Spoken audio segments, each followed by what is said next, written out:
Est-ce que l'islam est compatible avec une société plurielle et pluraliste? Ou bien l'islam se réforme, se modernise au sens fort du terme, ou bien nous allons vers une confrontation, une conflagration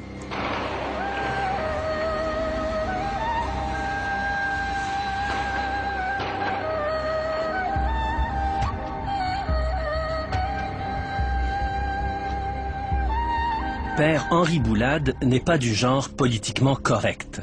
Il dit ce qu'il pense. Chrétien, jésuite, égyptien, il vit au Caire. Il a beau avoir suivi de longues études en France et aux États-Unis, sa patrie, c'est l'Égypte. Une terre qu'il aime et qu'il partage avec les musulmans.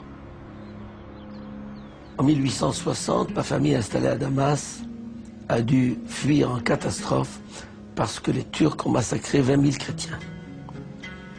Mais mon grand-père a échappé au massacre grâce à un musulman, l'émir Abdelkader, qui l'a protégé, lui et des tas de chrétiens, dans son palais. Donc d'une part persécuté par les musulmans et d'autre part sauvé par un musulman, mon grand-père a émigré en Égypte. Depuis lors, j'entretiens avec l'islam une espèce d'ambivalence.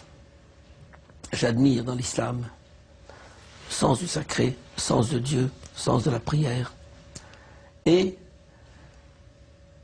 d'autre part, je sens qu'il y a depuis une quarantaine d'années une espèce de fanatisme, de réveil d'un islam pur et dur que je n'ai pas connu dans mon enfance et que beaucoup de musulmans rejettent. Ceci m'a obligé à réfléchir, qu'est-ce que l'islam? On dit l'islam est une religion. Je veux bien, c'est certainement une religion, incontestablement. Mais à partir du moment où Mohammed a quitté la Mecque pour émigrer vers Médine, qui est devenue la cité sainte, à ce moment-là, l'islam a toujours lié le religieux au politique, le religieux au social. Religion et société sont devenus inséparables. Et ceci dure depuis 14 siècles. Toutes les sociétés musulmanes ont été des sociétés intégratives, globales, globalisantes, totales, totalisantes, pour ne pas dire totalitaires.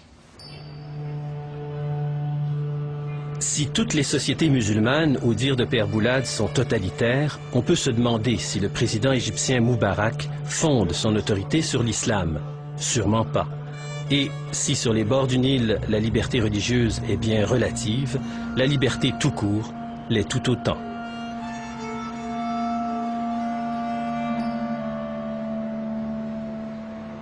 Quand un musulman me dit « l'islam est la religion de la tolérance », je lui réponds « parmi les 57 pays musulmans de la planète, cite-moi un seul,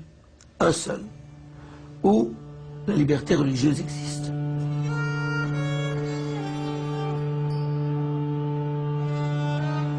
Si bien que le non-musulman n'a pas sa place. Il est toléré, tout juste, menzimi. Mais à part ça, non. La liberté religieuse est un mythe, n'existe pas dans les sociétés musulmanes. Pourtant, on parle de la tolérance, par exemple, pour l'islam. Mais la tolérance pour l'islam, c'est que vous êtes toléré comme citoyen de deuxième zone, hein, en tant que chrétien ou que juif. Mais en dehors de ça, si vous êtes bouddhiste ou hindouiste ou taoïste, là, à ce moment-là, vous n'êtes plus toléré. Vous êtes un kafir, c'est-à-dire carrément un apostat, un impie.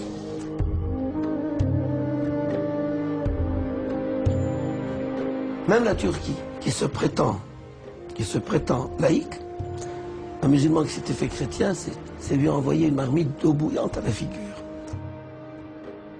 Et actuellement, la femme du président se voile. Ça signifie quoi? Car le voile n'est pas simplement une question de pudeur. C'est un geste politique.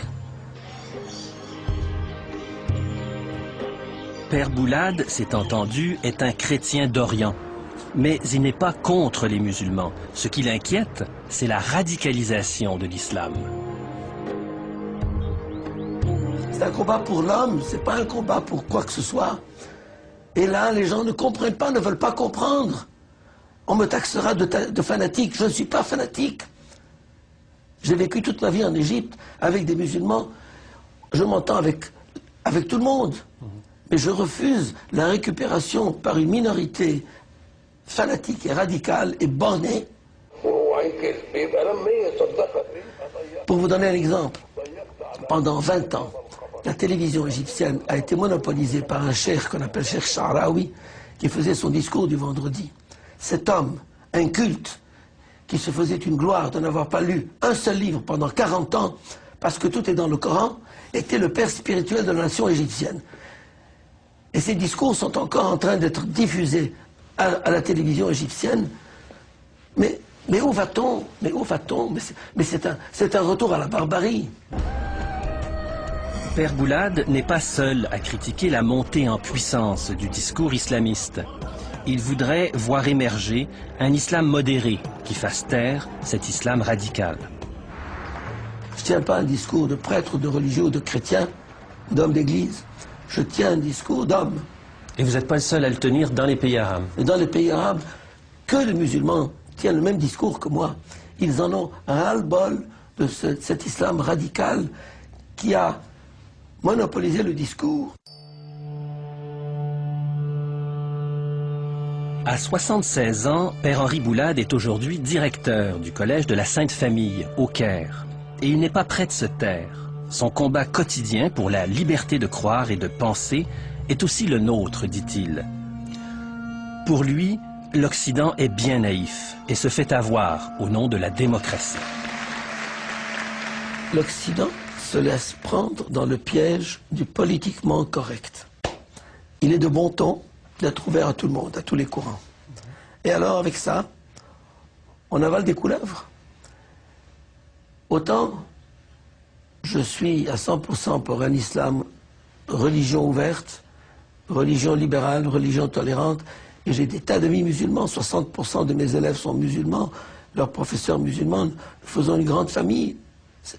Tout se passe dans la convivialité la plus totale, il n'y a pas de problème. Mais le système actuel, les radicaux qui sont en train de vouloir conquérir la planète de façon systématique, il y a un plan de conquête de l'Occident qui est déclaré par eux.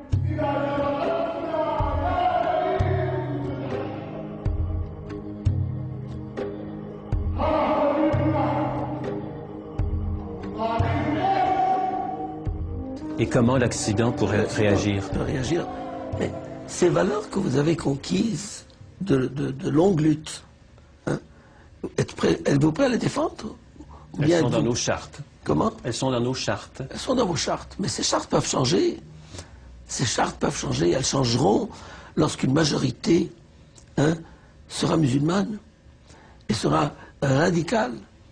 Car par le triple jeu de l'immigration, de la démographie et des conversions, dans 100 ans, l'Occident est musulman.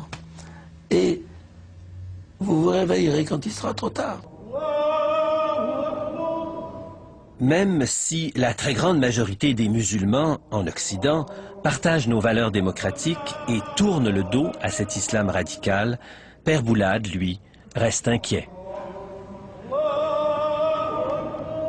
Les musulmans, moi, ce n'est pas le fait qu'ils soient musulmans qui m'inquiète. C'est le fait que cet islam radical est négateur d'un certain nombre de valeurs humaines, comme le rôle de la femme, les droits de la femme, les droits de l'homme, la liberté religieuse, la liberté d'expression, le droit de croire ou de ne pas croire. Tout ça sera balayé. Et ça, je le refuse. Père Boulad tire un signal d'alarme.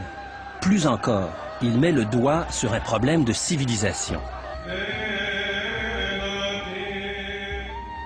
L'attitude des pays arabo-musulmans face à leur minorité chrétienne sera révélatrice de l'avenir. Verra-t-on un jour émerger des sociétés musulmanes ouvertes, plurielles, ou des sociétés qui pourront se proclamer religieusement pures? La réponse, pour Père Boulad, est entre les mains des musulmans. le seul avenir pour l'islam, c'est de mettre en face des musulmans libéraux et des musulmans radicaux et de leur dire, dites-nous ce qu'est l'islam. Le dialogue n'est pas un dialogue islamo-occidental ou islamo-chrétien. Le dialogue est un dialogue islamo-musulman. Voilà, vous qui dites cela, et vous qui dites le contraire, dites-nous ce qu'est l'islam. Devant l'écran de télévision, comme maintenant.